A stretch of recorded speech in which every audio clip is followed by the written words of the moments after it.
मुझे properly touch किया, उसने मुझे फ्रंट से टच किया, उसने मुझे बैक से टच किया, उसे मैंने होंडो होंडो होंडो बनवी मैं जब रोती थी कहता था खबरदार आवाज। अपने खानदान को भी तबाह किया और हमारे खानदान को। बता रहा कि कहता था कितनी सोनी लगती हो ना, कितनी प्यारी लगती हो। मैडम जी ब्याह तो मेरा आप ही के साथ ही होना है, मैडम जी ब्याह तो मेरा आप ही के साथ होना है। और मैं उस टाइम बहुत हो जाता थी, हद से ज्यादा डरी थी। शर्म नहीं आई 30 साल की औरत और वो 20 साल के लड़के को अपनी तरफ माइल कर रहे हैं। हम आपके साथ मुझे इश्क हो गया, ब्याह कराना चाहता हूँ आपके साथ। और मैं इस बात पे इतना हंसी, मुझे लगा कोई दीवाना है, कोई पागल है जो इस ना उठ के ऐसे मुझे कह रहा है। तो मैंने कहा खोती के बच्चे, मैंने इसको ऐसी वर्डिंग में कहा जैसे मैं आपको बता रही ना, मैंने इसको कहा खोती के बच्चे। मैं कहा तुझे पता है मेरे 3 बच्चे हैं। मैंने इसको ऐसी, जैसे मैं आपको अभी स्माइल दे रही ना, मैंने इसको इसी वर्डिंग में कहा खोती के बच्चे, तुझे पता है मेरे 3 बच्चे हैं। तो आगे से कहा कि मैडम जी ये आपको पता है कि आपके 3 बच्चे हैं, मुझे तो आपके बारे में बहुत कुछ पता है। जैसे इंटरव्यू करे बेशर्मी के साथ स्माइल देती है, मुस्कुराती, शर्म नहीं आती अपनी बेटी पे इल्जाम लगा रही हो, घटिया इल्जाम लगा रही हो। वो 7-7 साल की बच्चियां थी जिनके साथ 3 लड़के एक ही बच्ची के साथ कर रहे थे और उन बच्चियों की ब्लीडिंग हो रही थी और उनके साथ वो सब कुछ कर रहा था। औरत है, एक औरत होके इतने गंदे और खिलौने इल्जामात लगा रही है उस पे, शर्म करे। और उसने के बाद ना वो मुझे काफी थ्रेट करता था मेरी बच्ची को लेके, उसने मेरी बच्ची को भी हाथ, शहनाइयाँ बजनी थी, वहाँ मातम बिछ गया। ये देखें, ये साथ जाके हमारे भाई ने शादी के जोड़े लेके आए। ये एक तरफा इश्क होता है ना, वो ऐसा ही होता है। मैंने उस चीज़ को बिल्कुल लाइटली लिया कि एक दीवाना है, एक पागल है जिसको वैसे टाइम पास करने के लिए एक छिछोड़ापन कर। उसके पास इतना ब्लेड था, उसके पास इतना ब्लेड है जो उसने मेरी पहले नेक पे रखा, फिर उसने मेरी कमर पे रखी, नेक के ऊपर ब्लेड रखा। और ना मैंने चिल्लाने की कोशिश की उस टाइम कि मैं शायद चिल्लाऊँ तो शायद कोई मोहल्ले में आके मुझे बचा ले, लेकिन इसने मुझे चिल्लाने नहीं दिया। इसने मुझे कहा कि खबरदार चिल्लाई, खबरदार चीखी। नहीं, इंसाफ जो है इंसाफ ही होता है। मोबाइल में से हर डेटा निकलेगा जो इसने फोन किए, जैसे जैसे जहां उसके साथ जाती या फिरती रही। कि तुम जाओ, मैं कहा मैं तुम्हें बाद में बुलाती हूँ। उसने कहा नहीं, आज से तुम मेरे हाथ आई हो, तुम तो इतना भाव खाती हो। खेल रहा था, उसको मैं गेम लग रही थी, वो बाकायदा प्रॉपर्ली मुझे यूज कर रहा था। बिस्मिल्लाहिर्रहमानिर्रहीम, अस्सलाम वालेकुम। आज मैं मौजूद हूँ रईस की फैमिली के साथ, जो कि कोरियर कंपनी में मुलाजमत करता था। 5 बहनों का भाई रईस जो पार्सल डिलीवर करने गया, तीसरे दिन उसकी लाश मिली। लाश के साथ भी ऐसा घिनौना अमल किया गया कि उसको पेट्रोल फेंककर आग लगाई गई और मांगा मंडी के पास उसकी लाश फेंक दी गई। हमारे साथ मौजूद हैं रईस के वालिद जो ज़ईफ हैं और बीमार हैं, फालिज के मरीज हैं, बात नहीं कर सकते। हम बात करते हैं रईस के बड़े भाई से। ਸਾਡਾ ਵੀਰ ਗਿਆ ਜਨਾਬ ਪਾਰਸਲ ਦੇਣ, ਵਾਪਸ ਨਹੀਂ ਆਇਆ। ਉਲਟਾ ਸਾਨੂੰ ਪਤਾ ਚੱਲਿਆ ਕਿ ਇਲਜ਼ਾਮ ਲਾ ਰਹੇ ਨੇ ਕਿ ਸਾਡੀ ਬੇਟੀ ਨਾਲ ਗਲਤ ਸੀ ਜਾਂ ਉਹਦੇ ਗਲਤ ਰਿਲੇਸ਼ਨ ਸਨ। ਐਸਾ ਕੋਈ ਨਹੀਂ, ਸਾਡੇ ਭਰਾ ਨੂੰ ਨਾ ਬਦਨਾਮ ਕੀਤਾ ਜਾਏ। ਇੱਕ ਤੁਸੀਂ ਜ਼ੁਲਮ ਕਰਕੇ ਉੱਤੋਂ ਤੁਸੀਂ ਬਦਨਾਮ ਕਰਦੇ ਜੇ, ਤੁਹਾਨੂੰ ਸ਼ਰਮ ਆਣੀ ਚਾਹੀਦੀ ਇਸ ਚੀਜ਼ ਤੋਂ ਕਿ ਐਸਾ ਜ਼ੁਲਮ ਕਰਦੇ ਹੋ ਕਿਸੇ ਗਰੀਬ ਆਦਮੀ ਨਾਲ, ਕਿਸੇ ਇਨਸਾਨ ਨਾਲ। ऐसा नहीं करना चाहिए। ਤੁਹਾਨੂੰ ਸਾਡਾ ਭਰਾ ਬਿਲਕੁਲ ਬੇਗੁਨਾਹ ਸੀ, ਇਹਨਾਂ ਨੇ ਪੈਸਿਆਂ ਦੇ ਲਾਲਚ ਆ ਕੇ ਉਹਨੂੰ मारे, बहुत ज्यादती की थी साढ़े नाल। रईस शादीशुदा था, हम तो उसके सेहरे सजाने की ख्वाहिशें रख रहे, हमें क्या पता था ये हमारे पास मुसीबत आ जाएगी। बहुत परेशान कर दिया वाले ये इल्ज़ाम लगा रहे हैं, पुलिस वाले ये वकूआ बना रहे हैं, क्योंकि पुलिस वाले हमारी बात नहीं सुन रहे। वो उनके साथ मिले हुए हैं, क्योंकि ऐसा कोई हिसाब नहीं। वो मेहनत करता था, पूरा दिन डिलीवर करता था पार्सल। अगर ऐसा नज़रिया होता वो ऐसा काम ना करता। उसके साथ उन्होंने मिल के जुल्म किया पैसा देख के। बाजी कितने पैसे थे उसके पास? 1.5 लाख रुपया था, क्योंकि उसने डिलीवरी सारा कुछ करके ना काउंटिंग रात को देता था, तो उसके पास पूरा दिन के पैसे थे। पैसे देख के उन्होंने सोचा कि भाई हम इसकी जान लें, और इतना जुल्म किया पैसे की वजह से। अगर पैसा चाहिए था ले लेते, लेकिन इतना जुल्म ना करते जितना उन्होंने किया है।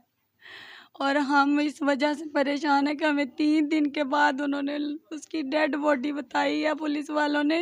वो भी उन्होंने कहा कि हमने ऐसे मारा, उन्होंने जाके वकूआ दिखाया तो मिला है। पुलिस वाले भी बात नहीं सुनते रहे, सारा दिन 2 दिन जलील होते रहे, रातों 7 दिन के साथ उन्होंने नहीं बात सुनी। और रात 1:30 बजे उन्होंने डेड बॉडी दी। डॉक्टरों ने, पुलिस वालों ने कहा कि तुम लोगों ने एहतजाज नहीं करना, कोई ऐसा हंगामा नहीं करना, ये हमें धमकी लगाई।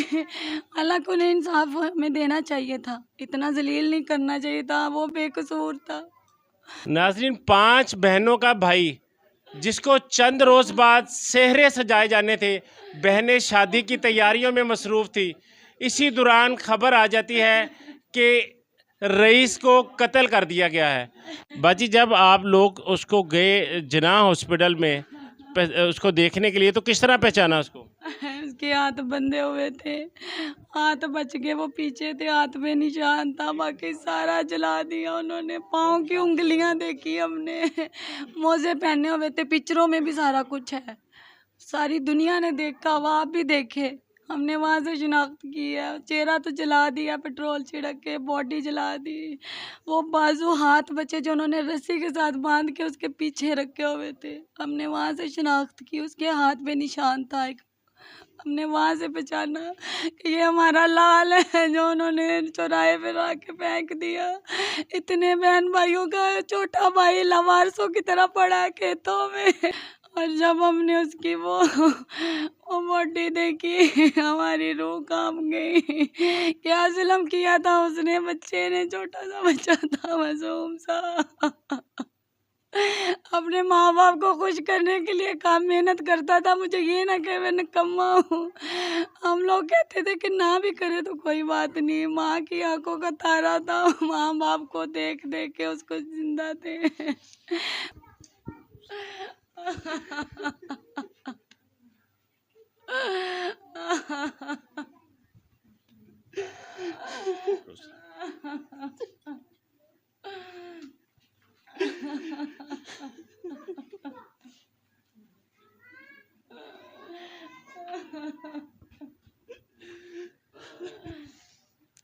जब पहले दिन भाई घर नहीं आया तो आप लोगों ने थाने इतला की? जी हमने तलाक की है, वहाँ पे हमने गुमशुदगी की इतला दी है कि हमारा भाई मिल नहीं रहा। उन्होंने कहा अपने FIR दरख्वास्त लिख के दें, हम उसकी तलाश शुरू करते हैं। FIR का उन्होंने इंतज़ार किया है। उन्होंने जब FIR काटी है रात 9:30 बजे, उसके बाद उन्होंने अपनी शुरू की है इंक्वायरी, हमारे साथ गए हैं, हमने उनको सारा कुछ बताया कि यहाँ पे लेके आया डिलीवरी। जब उन्होंने देखा वहाँ पे उन्होंने आदमियों को पकड़ा भी है। उसके बाद वो आदमियों ने बताया कि जी हमने ऐसे ऐसे किया, वहाँ पे उसकी लाश फेंकी है। फिर जो मुल्ज़मान है उन्होंने बताया? हाँ उन्होंने बताया कि हमने ऐसे काम किया है, हमारे तफ्तीशी को बताया उन्होंने। तफ्तीशी ने फिर हमें कहा कि यार ऐसे ऐसे कि मेरे पास वीडियो भी है, उसकी तस्वीर आप पहचान सकते हो? मैं कहा जी हाँ मैं पहचान सकता हूँ, मेरा भाई है। मैं उसको कहता फिर हौसले से देखना। मैं कहा जी हौसले से, क्योंकि उसने पहले उनको बता दिया था कि हमने ऐसे ऐसे किया है। तो उसने मुझे तफ्तीशी ने कहा कि यार आप हौसले से पहचानना, भाई बन के रोला शोर नहीं डालना। मैं कहा यार कुछ नहीं होता, मेरे साथ चले। मुझे इतनी बेचैनी हो रही थी, हमारा भाई नज़र नहीं था आ रहा। हमने जब देखा जाके जना हॉस्पिटल में देखा जाके, तो हमारी चीखें निकल गई कि हमारे भाई का ये सलूक किया, हमारा कसूर क्या था? एक उन्होंने पैसे खा लिए, उनके पैसे ले लिए, मोबाइल उनके छीन लिए हमारे साथ। उसके बाद भाई का इतना जुल्म किया, ये तो किसी इंसान भी नहीं है ऐसे कर सकता। ये दरिंदे लोग हैं, इस्लामी मुल्क है, यहाँ पे देखें दरिंदे कैसे कैसे हैं, नबी का कलमा पढ़ने वाले। ये मुस्लिम है कोई, ऐसा तो कोई जल्लाद भी नहीं काम करता। ये मुस्लिम हो के, मुसलमान हो के इन्होंने किया ऐसा काम। इनके दिल में रहम नहीं आया कि हम किसी के माँ का बच्चा क्या करने हैं, खुद भी किसी की औलाद थे, वो उनको शर्म नहीं आई, उनकी रूह नहीं कांपी। इतना उन्होंने जुल्म किया, इतना जुल्म किया, इंतहा कर दी। अगर ऐसी कोई बात होती ना गैरत के नाम पे, अपनी बीवी को भी साथ काटता। अगर उसकी इतनी गैरत थी, अगर हमारे बच्चे के साथ इतना जुल्म किया, उसको भी बराबर में काटता। फिर गैरत का पता चलता, कोई वकूआ कोई सुन के भी कहता कि हाँ ये गैरती बंदा था। फिर कोई भी लड़की हल्का सा भी कोई आपको परेशान कर रहा है, तंग कर रहा है, उसको बिल्कुल भी मेरी तरह लाइटली नहीं लीजिएगा, बिल्कुल भी नहीं। आप किसके साथ शेयर करें, आप किसी को बताएं। आप अपने हस्बैंड को नहीं बता सकती, अपनी सास को बताएं, आप किसी ना किसी को बताएं। अगर कहीं पर भी कुछ आपकी भी गलतियां तो आप वो भी बात क्लियरली कर लें। अगर आप अपने घर की बात क्लियर करेंगी ना तो वो आपके घर में रह जाएगी।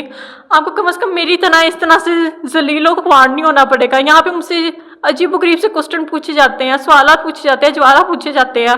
आपको कम से कम मेरी सिचुएशन में इस टाइम नहीं बैठना पड़ेगा। अगर मुल्ज़मान को सजाएं दी जाएं तो इस तरह के वाक़यात रूनुमा ना हो।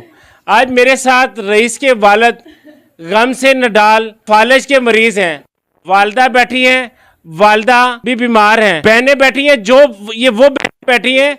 चंद रोज कबल रईस का निकाह किया गया और अगले चंद दिन बाद उसकी शादी थी। बहनें भाई के लिए सेहरा सजा रही थी, सेहरा सजाते सजाते भाई को कफन पहनाना पड़ा। इसी के साथ अपने मेज़बान राना दिलशाद को दीजिए इजाज़त। मिलते हैं अगले प्रोग्राम में। अस्सलाम वालेकुम।